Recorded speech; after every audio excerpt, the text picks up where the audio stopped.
জল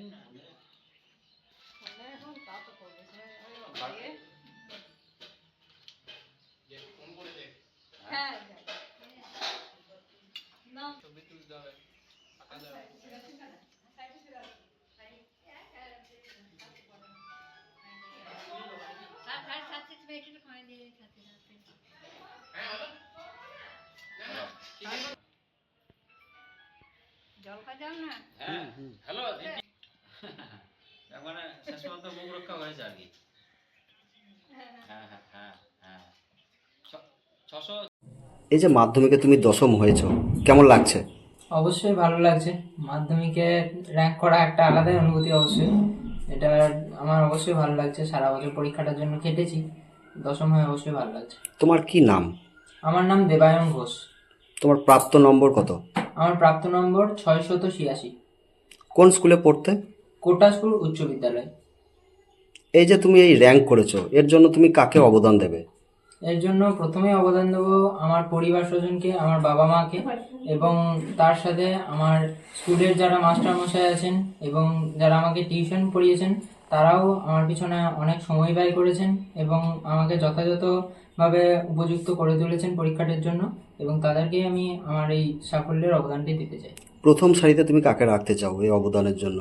এই অবদানের জন্য প্রথম সারিতে অবশ্যই আমার বাবা মাকে রাখবো। তারা পিছনে না থাকলে আমার এইরকম রেজাল্ট করা কখনোই সম্ভব হতো না।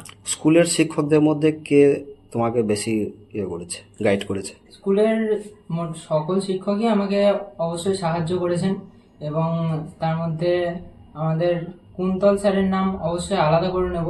তিনি আমার পিছনে অনেক কেটেছেন। এছাড়াও Subrata sir, Habib sir, Subhash sir এবং আরও যারা আমার শিক্ষক শিক্ষিকা আছেন, পার্থ স্যার, সবার নামই, কারোর নামই এখানে বাদ দেওয়া যেতে পারে না, কারণ সবাই মিলেই আমাকে সাহায্য করেছেন।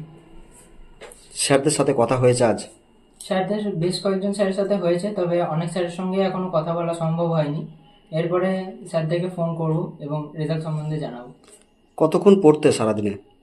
সারাদিনে আমি টিউশন আর স্কুলের বাইরে 2.5 থেকে 3 ঘন্টা মোটামুটি নিজে পড়াশুনো করতাম। খুব বেশি পড়তাম না, তবে যেটুকু পড়তাম সেটুকু ভালো করে পড়তাম। পড়াশোনা ছাড়া আর কি কি ভালো লাগে? পড়াশোনা ছাড়া ক্রিকেট খেলতে, এছাড়া গল্পের বই পড়তে, সিনেমা দেখতে, এসব করতে আমার ভালো লাগে। কোথায় বাড়ি তোমার? আমার বাড়ি বীরভূম জেলার হটিনগর গ্রামে, এই কোটাসুর পোস্ট অফিস। স্কুল থেকে কতটা দূরত্বে বাড়ি? স্কুল থেকে খুব বেশি দূর নয়, আমার বাড়ি 200 থেকে 300 মিটার দূর থেকে। পরিবারের কে কি করে তোমার? পরিবারে বাবা কোয়াক প্র্যাকটিস করেন এবং মা প্রাইমারি স্কুলে শিক্ষকতা করেন। পরিবারকে আর কেউ শিক্ষকতা করতো? পরিবারে আগে দাদু শিক্ষকতা করতেন। আমার দাদু কোটাসুর উচ্চ বিদ্যালয়েরই শিক্ষক ছিলেন, অঙ্কের। তোমার নাম ও কোন ক্লাসে পড়ো? আমার নাম দেবায়ন ঘোষ। আমি আপাতত ক্লাস 11-এ উঠেছি। 2025-26 শিক্ষাবর্ষের 11-এর ছাত্র আমি। পড়াশোনা কি শুরু করেছো? পড়াশোনা শুরু হয়ে গেছে। আমি ইতিমধ্যে নরেন্দ্রপুর রামকৃষ্ণ মিশনে ভর্তি হয়েছি এবং সেখানে জোর কদমেই পড়াশোনা শুরু হয়ে গেছে। কি নিয়ে পড়াশোনা শুরু করেছো?